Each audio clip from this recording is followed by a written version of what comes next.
All right, hello everyone. Welcome to Thunderstone Quest Thursday. We're going to be discussing about Thunderstone Quest Scenario 1 and going through the quest book here that you can get in the original box of Thunderstone Quest is a mirror in the dark and tells you all the cards that are involved in the quest line. There's 3 scenarios for each quest. There's one exception later on, but that's not something we're going to deal with right now. So what we're going to do during these Thunderstone Quest talks is discuss the different tiles for the dungeon, the different cards in the marketplace, your champions, and the monsters. We're going to talk about what cards you may want to buy a lot of, what you may not want to buy a lot of, or stay away from completely. I have Michaela here. Hello. And she's going to pretty much run this for the most part because she is extremely good at deck builders. I am efficient enough. but we definitely do have 2 different playing styles, which will really help this. She plays more magic, I play more physical, which will give you a better understanding of both sides of it rather just one side. So, first thing first here, obviously you always have the giant rat for the dungeon. And on the other side, you have Smorga, this is a level 4. And before battles, destroy an experience for each wound that you have. So 8 health right there. And you have the abandoned gate for pretty much nothing. It's just a gate. It's abandoned. There's nothing there. However, here though, if you want to gain an iron ration, it doesn't take any light to get there, but it does add 1 health to the monster. And finally, we have to get into the level 2 rooms. Both are costing a light. This one adds a health, and this time it's getting you a lantern. So if you're able to have that extra light through a lantern card or some other sort of lights as a Hawkswood light, if you're able to get down to level 2, the +1 isn't bad, but getting that lantern is kind of helpful to get you down to the level 3 rooms, if you would agree. Um, it depends. I don't usually go for lanterns all that often.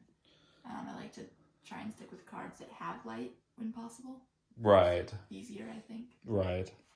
And then we have the crypt that gives you an experience, a 1 light requirement, gives you an extra wound.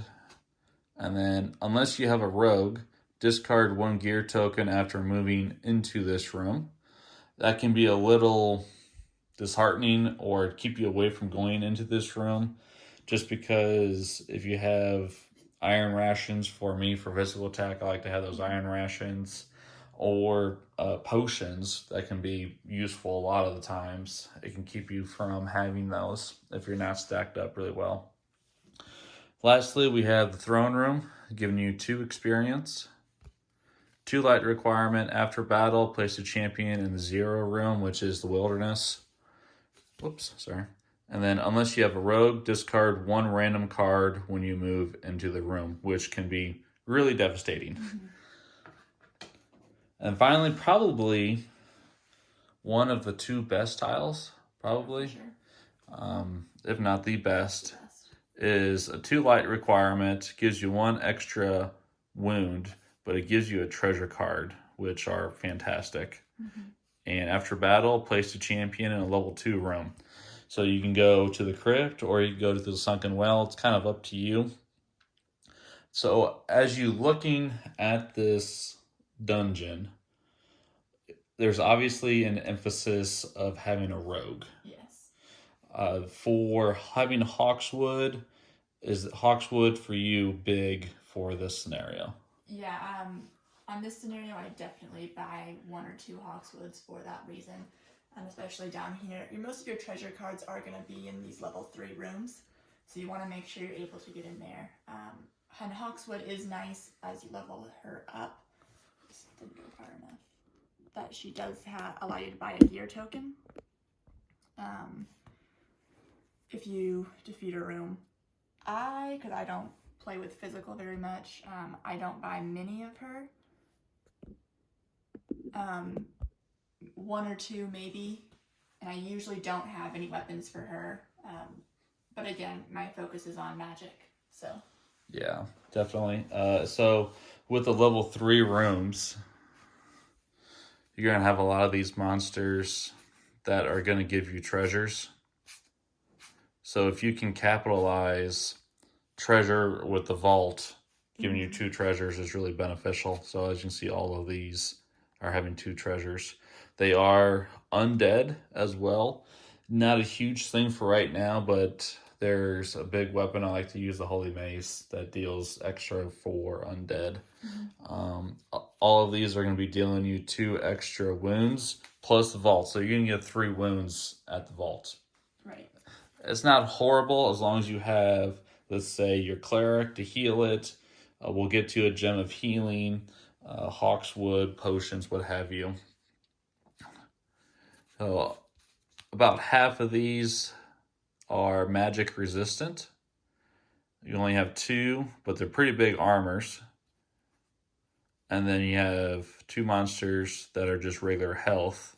However, plus 2 health for each of the human heroes. Pylorian is a human. Does that factor a lot for you? Not at all. Not at all, just because of how much power you have? Yeah. Gotcha. And then for level 2 rooms, after battle, destroy a spell or a wizard. You hate this one, don't you? Yeah, I avoid that one at all costs.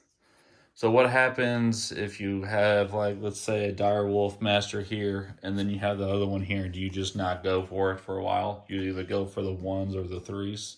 Yeah, I'm going to wait until I don't have a spell and a wizard. Or if I have a couple of level 2 and 3 Pelorians and then a level 1 Pelorian. And it's okay if I have to get rid of a wizard.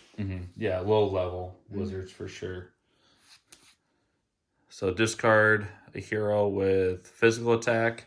For me, I don't really like to see that because it's a before battle ability. Only 7 health, so not a horrible thing to get over. Just discarding a hero with combat, because that can also be adventurer too. Right. Discard a weapon or a hero with magic. So obviously you don't want to face this a whole lot as a magic user, but as getting rid of a weapon, not awful either. Yeah. Oh yeah, you could have a dagger too.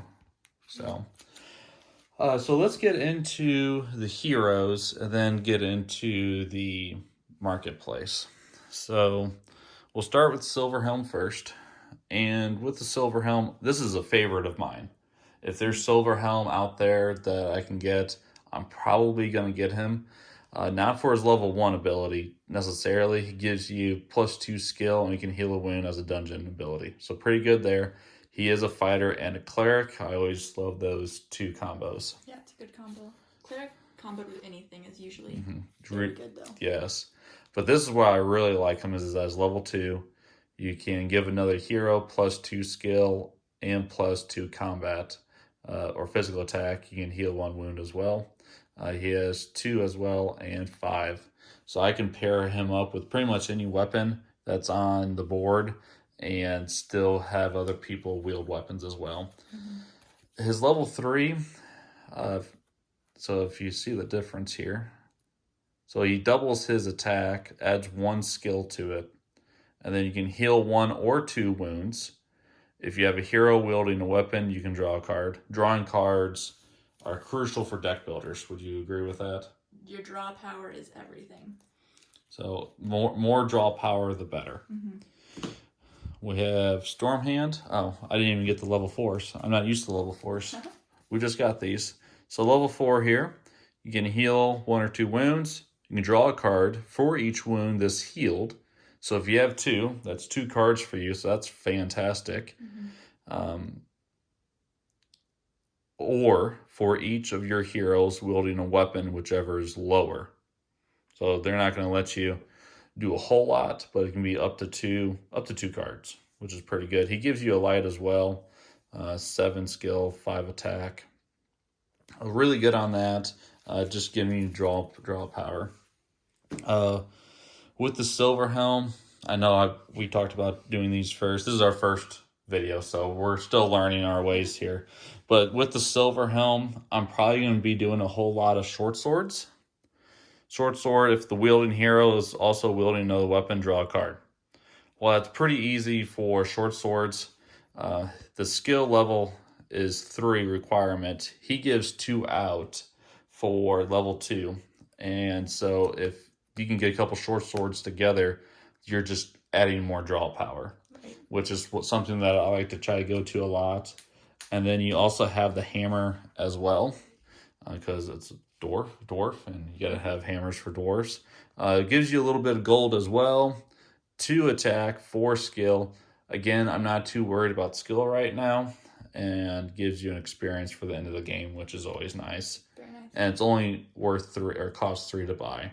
So those are my 2 big ones that I focus with for Silver Helm.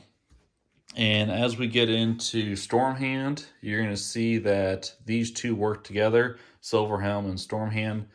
Edge weapons have a -1 skill, so he has a -1 skill for the short sword, and then Silver Helm is going to give him +2. That you're going to be wielding 2 short swords pretty much right out of the gate. Yeah. And then you're going to be adding another attack to it. Adding +2 attack. I wish this was a little stronger. I feel like his level 3 should be a little stronger than just a +2 physical combat. But it is what it is. And then level 4. Well, yeah, but it's for every weapon he's wielding, every edge weapon. Yeah, 4 for every So edge if you weapon. get So 3 short swords on him. That's true. Extra points. That's true. So keep that in mind. If you can pair that up really well with the short sword, you may want to go straight short sword for a while at least. And then +2 again, 7 and 7. So his big thing is not so much, as we just talked about, that just a +2, but maybe a +2 times 4 times 5. So you're going to be adding 10 damage. He may have 17 damage by himself, right, which is very powerful. We have Hawkswood. Hawkswood is an avian elf rogue hero. She does give the light, which I like really a lot. Nice. Yeah. And you have a dungeon here that wants rogues. So it's going to be pretty hard to go Silverhelm, Stormhand, to go those 2 together, but then also go like, well, it's a rogue dungeon. I also need rogues as well. Well, now you're combining your deck into 3 different heroes, and we're going to find out that Hawkswood likes other weapons than really just the short sword. Right. So only 1 attack, 3 skill, 1 gold. So that's going to be pretty redundant in a lot of different rogues, is that they're going to have that light, they're going to have that gold. That's what they do. But they're not going to have the highest attack. Yeah. So spoils buy a gear token, which is really nice in order to get those potions. Not so much the lanterns if you're going big on Hawkswood, but then the iron rations and potions. Yeah. And giving you 2 gold. Dungeon, destroy 2 gear tokens to draw a card, as we just talked about, and spoils buy a gear token. So as you keep on buying gear tokens, you're going to be able to get rid of them to draw cards for more draw power. Again, you can use potions as the spoils, which is huge in this game.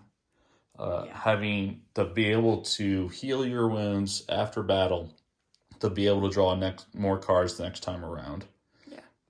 And gain 1 HP. So you could keep your hand 5 or 6 consistently with Hawkswood. Now, just keep in mind, I do have 2 here. One's for epic mode, one for regular mode. So you only really get to have 1 level 4. And finally, Michaela's favorite, probably the favorite hero? Yeah, it's close with Lilande. Yeah. She's the OG. So. Yes. So this is Pylorian with we're going to talk about magic missile. Oh, we didn't even talk about short bow. Yeah, with Hawkswood. Yeah, so short bow, +1 for elves, -1 for rogues, which is exactly what Hawkswood is. It's pretty much designed for Hawkswood. Yeah, so it's for Hawkswood. So it's going to give Hawkswood a 4 attack, 4 base attack with 3 gold. So if you're going to go with Hawkswood, which I definitely recommend if you're going to do physical for this scenario, make sure you have a silver helm so that you can wield those extra short bows. So you can get 2 short bows on there. That's a pretty nasty, even with a level 1 or 2. You know, it's pretty nasty. Yeah, I would definitely either go Silverhelm, Stormhand, Silverhelm, or Hawkswood. Those would be my main ones. I think I'd probably focus more on the vault. As we discussed, this is probably one of the best level 3 tiles. Yeah. So I wouldn't really go into the throne room, which is fine. I only need one of the 2-3 rooms to really work. And then I don't have to worry about getting rid of a gear token. Right. So you could just go those 2 or those 2. So back to Pylorian here.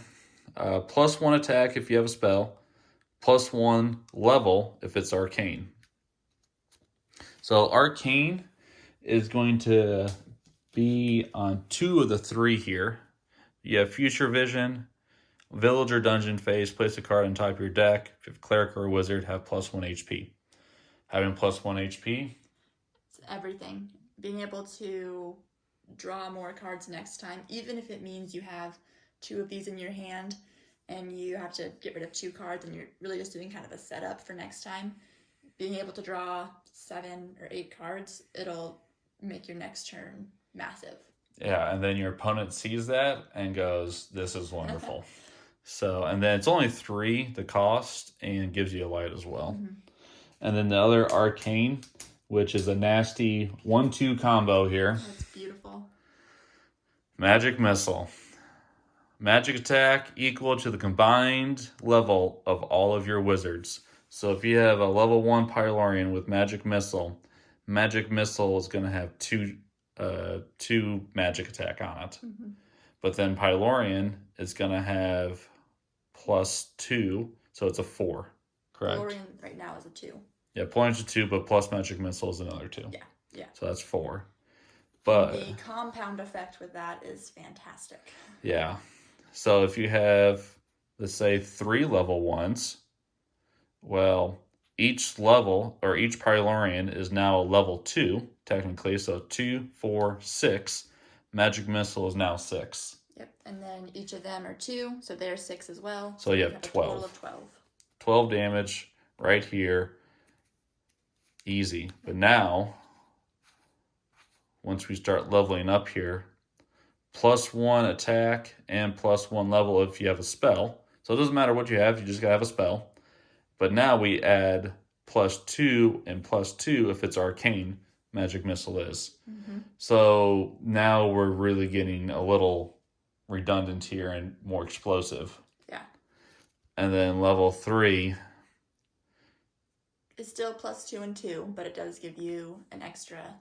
So you already are at level 3, so you're level 5 now instead of where you were level 4. So Magic Missile is now going to be a base 5 with the Pylorian. Yeah. She has a light, and then probably by then you're going to have a few other Pylorians in your deck as well. Yeah. And you're going to be one Magic Missile is already going to be deadly.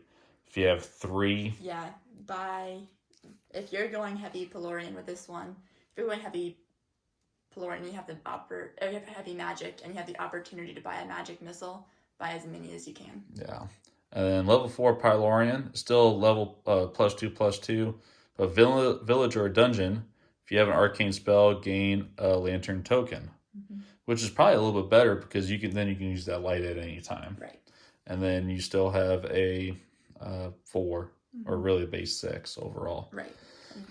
So pretty much buy as many Magic Missiles as you can. Magic Missile and Future Vision. Both of those if you're going to do Pylorian. Yes. I would stay away from Fireball.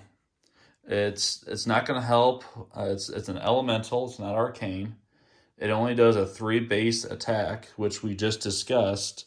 You can do more damage with a Pylorian with Magic Missile at a level 1. Right. And you're going to get a point at the end of the game from that. Yes, and Fireball does not give you an experience. Mm-hmm. But I do like having Fireball for like as maybe a Silver Helm Storm Hand. Having 1, maybe 2. I don't get a whole lot of these, mainly because I'm focusing on the short swords and maybe the hammers. If I'm going those 2, or I'll just do the Hawkswood and go for the short bows. So those are the main ones. Now let's talk about these 2 items. These 2 items are fantastic. Gem of Healing. Villager Dungeon Phase, heal a wound to draw a card. Yeah. Fantastic. If you want to stay in the dungeon for a long period of time consistently, I would have 3 of these. At least. I think 3. 3 is reasonable. You don't want it overbearing to where you have this and you have no wounds or anything else like that. But if you have enough of these just to kind of every so often, like, okay, now I have this, I can stay in the dungeon now. I would definitely go for these. So just as a reminder, though, it's not a spoil, so you can't do it after the fact. It's before. I would say either way, magic or physical, go for about 3 gems. I think if you're going heavy Silver Helm, maybe 2, because you do have, or he can heal for you. But if you're going magic, you need to have a couple of them. If you're going heavy Pelorian, it's very difficult to heal without having those. Definitely. And then now finally, probably one of the best items. This is the best item, hands down. Is Tome of Knowledge. Spoils. Destroy this card to level up a hero paying 0 experience. You get 2 at the end if, for whatever reason, you have it at the end. I don't see a reason why you would. Gives you 1 gold. It's cost 5, which is actually pretty reasonable. Because like Magic Missile and Fireball are 8s, but this one, you can level up a level 3 to a 4 for 0 experience. Yeah. Which is insane. Incredible. Yeah. So I would buy these as soon as you can, they're gonna go as fast. Often as you can. Yeah. They're gonna go really fast. Before you buy anything, buy those. Buy as many as you can. Just because you can start leveling up, and a lot of times it's like, well, you can do like a double level up with the giant rat. You can level up your adventurer, and then also maybe level up your level 1 hero or your level 2 hero, just to try to speed up the process with that. What would you normally do with Pylorian and Tome of Knowledge? I tend to hold on to my Tomes of Knowledge. I like to save them for those bigger level ups because they cost so much more. So I hold on to them usually. It usually won't be when I'm fighting the rat that I'll do a double upgrade. I'll just do a 1 upgrade with the Tome of Knowledge after fighting a level 2 or 3. Okay, yeah. So down here, you're going to have some more level it up heroes on that for sure.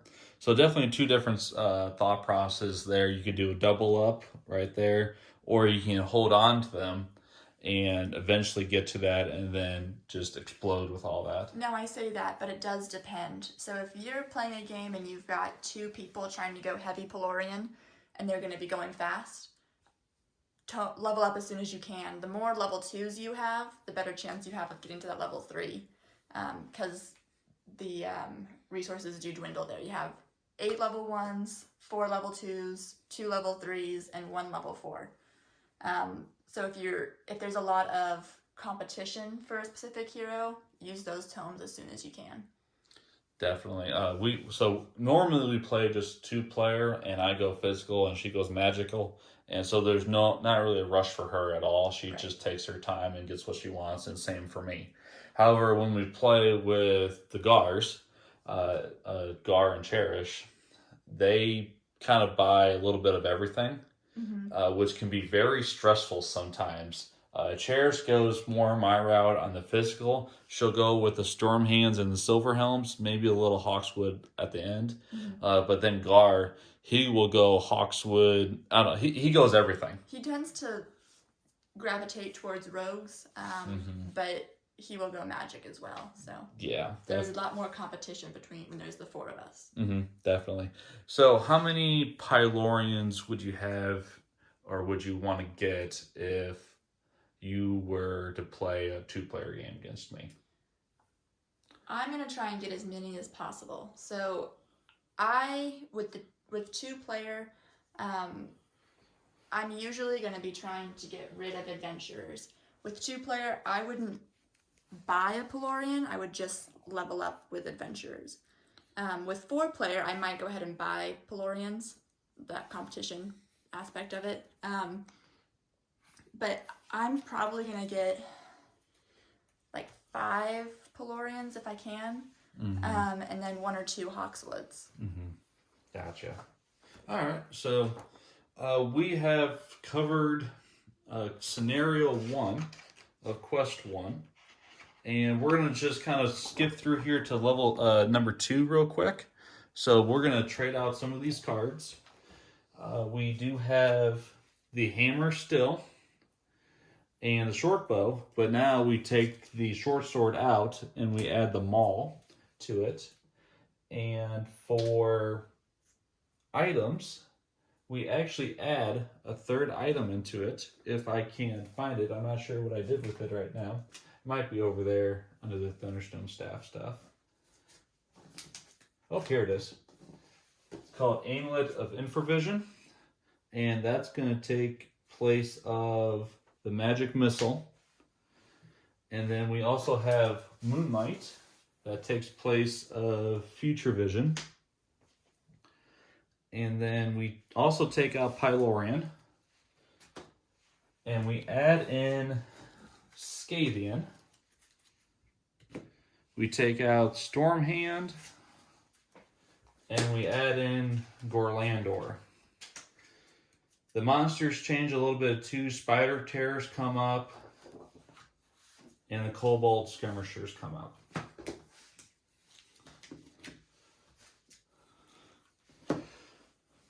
All right, so pretty simple change. I'm going to move this over just a little bit to get it there.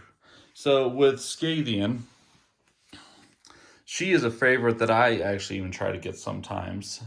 And she's a rogue, which is very helpful for this dungeon. But also a wizard, which is why you can have Hawkswood and Scythian. She gives you a gold, 2 magic attack, 2 skill.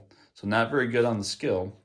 But here's where her ability gets really interesting. After you complete a village phase, take a dungeon phase, but you have a maximum of 0 light this turn. Meaning you can still get to the abandoned gate and the mine, which can be really beneficial just to try to grind and get that little 2 experience, 1 experience, right. Whatever it may be. And then at level 3, she does the same thing, but then you can just take a dungeon phase with it, whatever light you have. She has 3 gold and 1 light. And level 4, you can resolve your village locations text twice this turn and ignore some of all of the text. You complete your village phase, you can take a dungeon phase. 9 magic attack. That is a lot of damage. It's a lot of damage. Coming from 2/2 to a 9/5. So what is your, coming with that, we also have Moonlight. So 1 light for each wizard that you have gives you 1 magic attack and 2 experience. So you still have Tome of Knowledge, still have Gem of Healing. How do you go about this?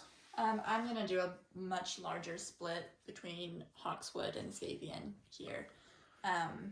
Now, I haven't had the level 4s where I've played with her yet, so that could change things, but Scythian's not one of my favorites, just because I can't do great combinations with her, like I can with Pelorian, but I will probably go for fireballs more often here too, just to get that extra attack that Moonlight doesn't really offer. So I will do more of a split between Hawkswood and Scythian, and then I will have a lot of the Amulets of Infravision. Yeah, so looking at this, it gives you a 2 skill, 2 gold, 1 light, 1 experience. Gives you everything pretty much. Was a fantastic card. Only 5. Village or dungeon phase. If you have a rogue, draw a card. So we talked about how important drawing cards is. You have 2 heroes that are rogues. This is pretty much an automatic inclusion. Right, right. If you can get 2 or 3 of those, and you're getting 2 extra cards, and then if you're going with Hawkswood and you can do short bow, you can get a few short bows on a Hawkswood. It's awesome. Mm-hmm.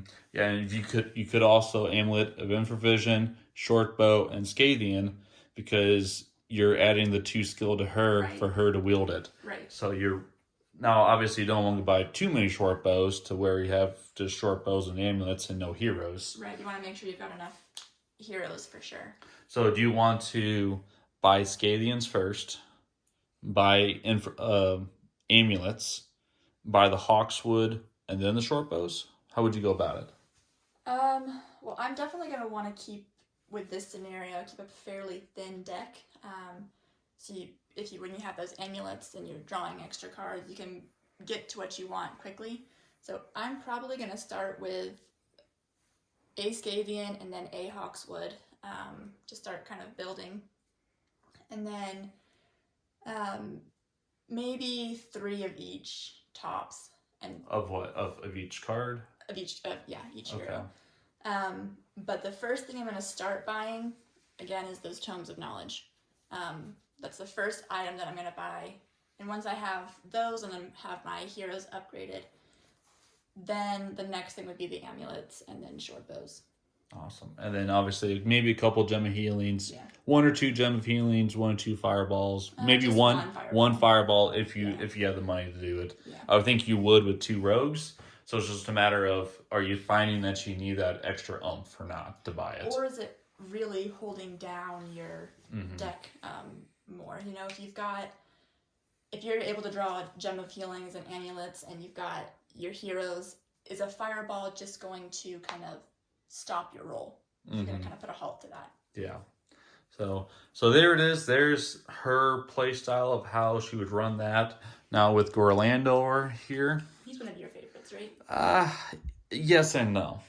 He has 2 physical attacks, 6 skill. But he can only wield 1 weapon. He is a human and a fighter. For level 2, still only going to wield 1 weapon, but as a spoils, you can buy a weapon and put it on top of your deck, which is fine. However, your level 2 is going to the discard, and then your weapon that you just bought is on top of your deck. And really, you don't really want weapons as much as heroes. Heroes beat monsters, weapons don't. Right. And then level 3, same thing. Wield 1 weapon. Spoils of wielding a weapon, put Gorlandor on top of your deck. So your level 3 and your level 2s are going to be working together. So you really, if you're going to go strong Gorlandor, you need to go strong with him. Because otherwise you're just going to be putting random stuff on top of your deck, and it's not going to work. Sounds like you also need to keep your deck pretty thin so that you can make sure you're getting a level 2 and a level 3 as many turns as possible. Yeah. And then Gorlandor, level 4, 10 and 10, which is probably the biggest I've seen so far. I haven't looked through all of them in detail, but that is a lot of attack, a lot of skill. Put Gorlandor on top of your deck. Now notice, it's not wield 1 weapon. Right. So if you can get to level 4, he's worth it because now he can wield a whole lot of stuff. And you're going to have him every turn. Definitely. And obviously with him, the Maul, plus 4 attack, which is probably one of the strongest in the game. Yeah. However, it comes with a hefty cost of 8 skill. Now, it doesn't matter for him because he only wants 1 weapon. It's a -2 for dwarves and 1 gold. Now, a couple side effects of this, it's no experience for it. However, with the plus 4, that's to help you get that extra experience in the dungeon. Right. So, for this one, if you're going to go Gorlandor, you need to go Silverhelm to give you that extra boost in terms of skill, attacking power, and healing. Because you want to keep your deck thin, but if you're using it for your gem of healings a lot, You may have 1 or 2 gems in the deck, but because you're going to be fighting a whole lot in the dungeon. I would stay away from the short bows unless you have the rogues. So if it's a 2-player game, if she's going rogue style, I'm probably just going to stay away from the short bow completely. Going for the tomes, staying away from the amulet and infravision. I don't need moonlight because I'm not going to have any wizards. It's going to be the hammer and the maul. Those are my 2 big things. The hammers are going to be for the silver helms, and the mauls are going to be for the Gorlandors. I may only have 2 mauls in my deck. I don't want a whole lot of these. No, you wouldn't. But just enough just to keep it there, reliable, so Gorlandor could use it. I would probably buy Silver Helm, 2 Silver Helms first, then our Gorlandor, and then maybe 2, 3 Gorlandors, then kind of go figure out what I need to do next. Obviously, once again, you're going to the vault, staying away from the throne room, because if they randomly discard your Gorlandor and he's wielding your maul, you lose all of that attack. Yeah, So I would stay away from the throne room best you can. Tongue of Knowledge obviously is always there. And another thing that they add into this dungeon, these spiders. I hate spiders. So these spiders destroy each wielded weapon, gaining a festering per destroyed weapon. This is not good for you. This is something that you want someone that has like scathing or something to defeat, or just not having a weapon. Cankerous spiders, there it is again, those festerings. Those festerings can clog up your deck really fast if you don't take care of them in a timely manner. But I love seeing this because it's not destroying my weapons. +2 if you have a spell, so this guy's good as well. He does have a high armor, but with Gorlandor and a maul, won't be much of an issue. And then back to those festering wounds, that is really good, can be very good with Silver Helm, because there is an effect on there that if a cleric is what's healing that wound, you do get an extra experience point. Yeah. So, and all those experience points just really, really help. Yeah, so you do get those festerings, but if you use that Silver Helm to it's the diseased wounds, that can work actually in your benefit. Trapdoor spiders, watch out for these. So they'll give you festerings as well, but also give you that treasure. Treasure, yeah. You definitely want to try, if you go to the marketplace or the bazaar, as for physical, you want to probably get a lot of lanterns. Don't worry so much on the iron rations, because that's what your Silver Helm is there for, to give you the extra skill, but you're going to need light to get down. The maul doesn't have light, the hammer doesn't have light. Gorlando and Silver Helm really don't have light either.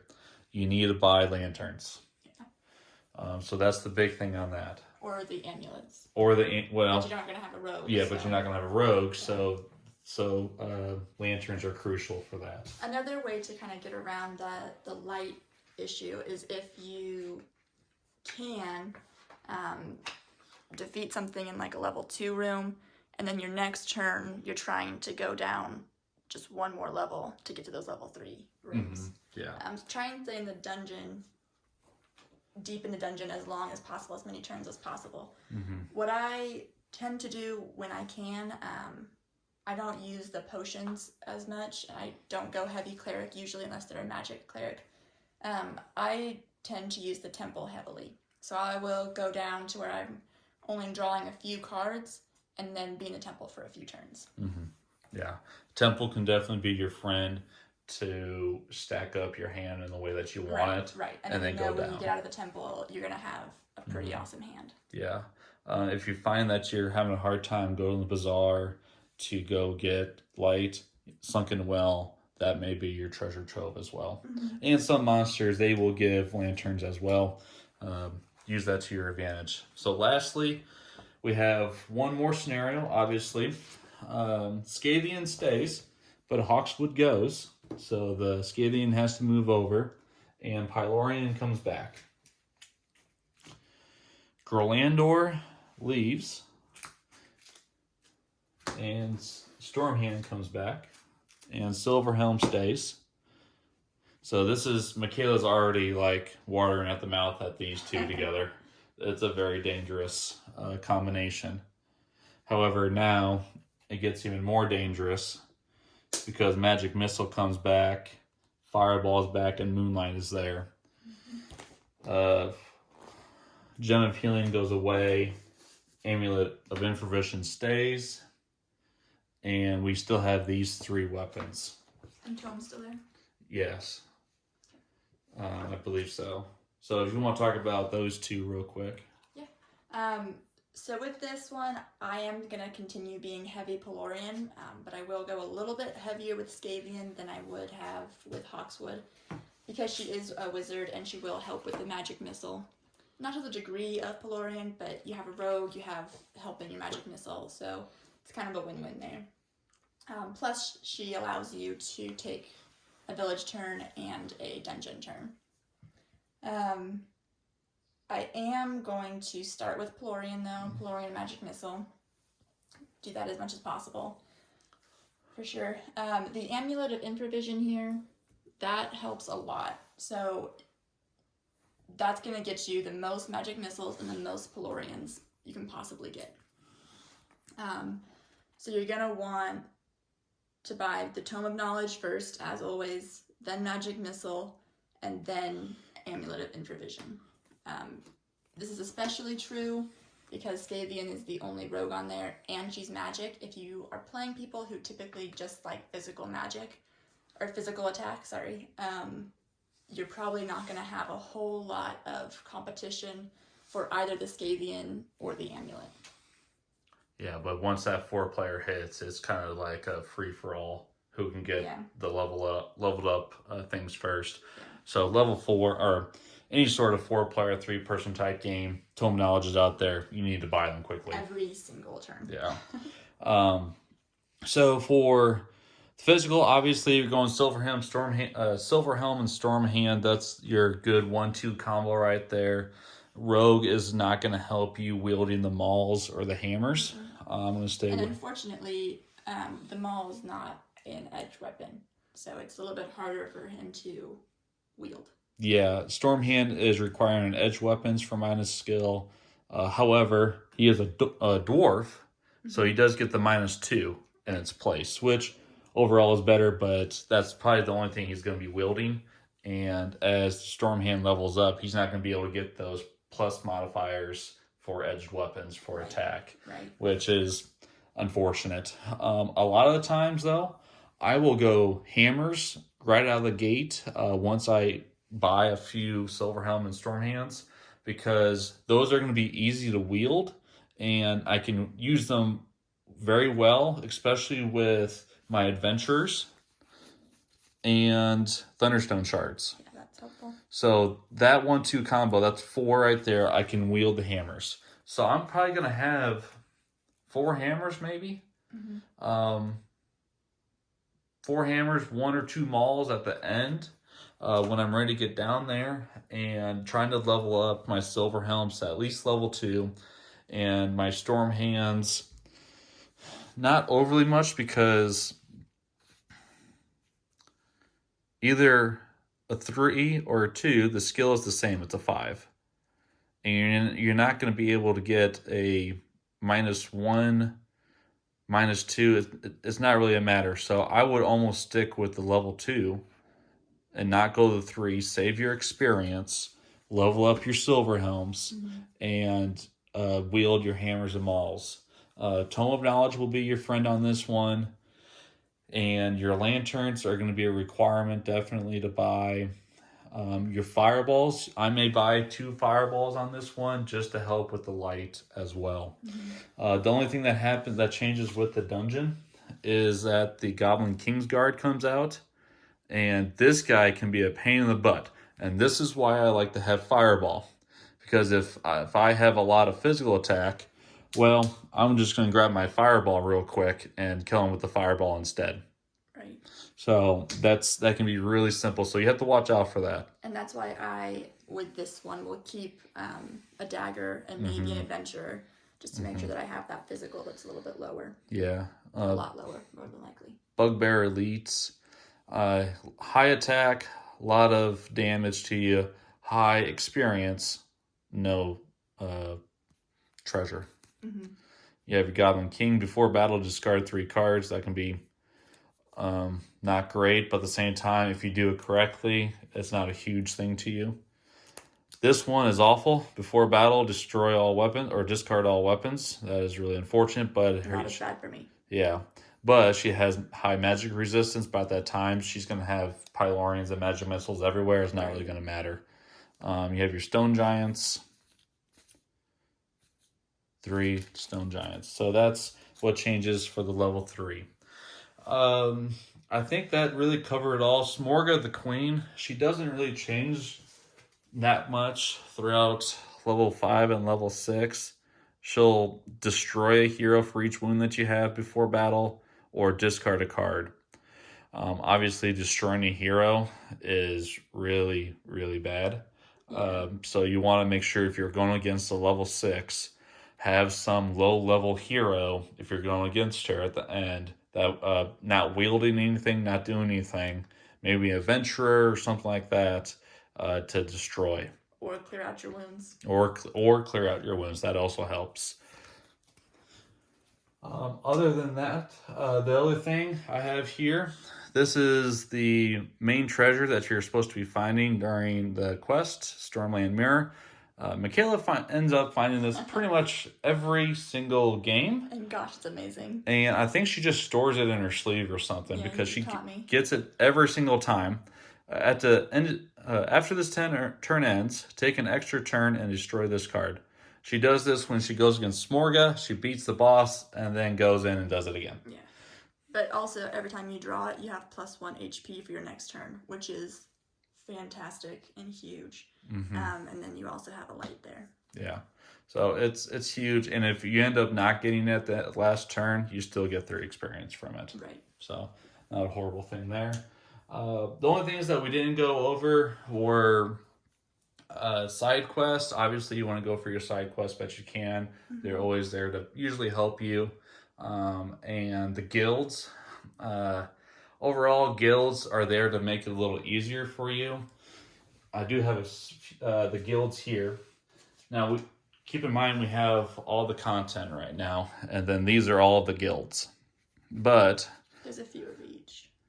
Yeah, there's a few of each. Clerics have +1 skill, +1, so that's not going to be really helpful there. You can take a dungeon face, so it's kind of a Scythian type thing right there, so that's pretty good. Your clerics have +1 attack against celestials, demons, elementals, and undead, which can be helpful too to get that 1 extra attack. Like we said before, you're going to have vermins, you're going to have undeads in this dungeon. Wizards have +1 attack against monsters with treasures. She always goes against monsters with treasures, so that's always good. Vikings Guild. Specialist Guild. This one's my favorite, especially if I have Magic Missile and Pelorian. So if you end up getting this guild in one of the expansions, I forget which one it is, I have to look at it. This is fantastic for wizards. You should probably get this one pretty much every single time for the most part. Yeah, because it makes spells less expensive, but if you've got Pelorian and Magic Missile, you absolutely want to do that. Yeah, it's all about the levels. Mm-hmm. So these are... And it's for each spell you have, you get an extra level. It's amazing. So this one I like to have fighter and rogues, gain 3 experience if I went that route. You definitely want to get a guild. Spoils, leveling up a cleric, pain, experience. That's really nice as well. If I had this one, I'd probably get this one because both Silverhelm and Stormhand are fighters. Mm-hmm. So this would be a perfect one for this scenario.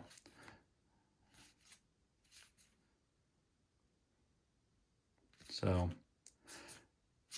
that is the guilds. The only thing we did not go over was barricade mode, but I think we're going to do a whole different thing about barricade mode because that can take another 50 minutes to do. Yeah. So, but hopefully this is helpful. Let us know down below what you think about what we had to say. If you had any other questions, I would also recommend checking out our videos previously of the playthroughs for this.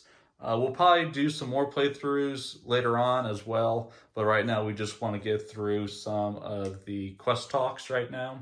I know we have not played quest number 2. We've not. So what we may do is do a talk of quest number 2 and then play it so you all can see what it's like after